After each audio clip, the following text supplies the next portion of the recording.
এই মুহূর্তে যে খবরের দিকে নজর রাখবো, বেলঘড়িয়া হাইওয়েতে দুর্ঘটনা, আহত ৩, গাড়িতে ধাক্কা, বালি বোঝাই লরির, গাড়িটি আটক বেলঘড়িয়া থানার পুলিশের। আরো একবার জানিয়ে রাখবো, বেলঘড়িয়া হাইওয়েতে দুর্ঘটনা এবং এই ঘটনায় আহত হয়েছেন ৩ জন। এই মুহূর্তে আমাদের সঙ্গে ফোন লাইনে রয়েছে প্রতিনিধি শাকিল মুস্তাক।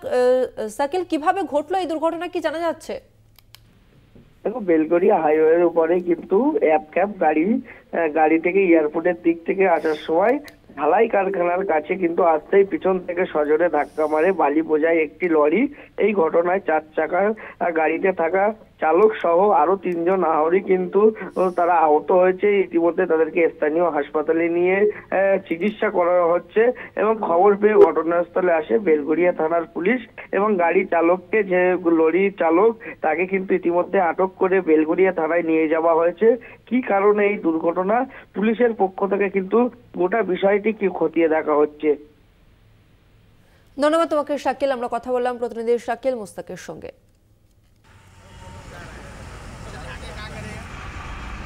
সাত সকালে মর্মান্তিক দুর্ঘটনা, বেলঘড়িয়া হাইওয়েতে দুর্ঘটনা এবং এই ঘটনায় আহত হয়েছেন ৩ জন। বালি বোঝা একটি লরির সঙ্গে ধাক্কা এবং এই ঘটনায় আহত হয় ৩ জন। তবে কি কারণে, কিভাবে এই ঘটনা ঘটলো তা এখনো স্পষ্ট নয়। ইতিমধ্যে এই লরির চালককে আটক করে থানায় নিয়ে যায় বেলঘড়িয়া থানার পুলিশ।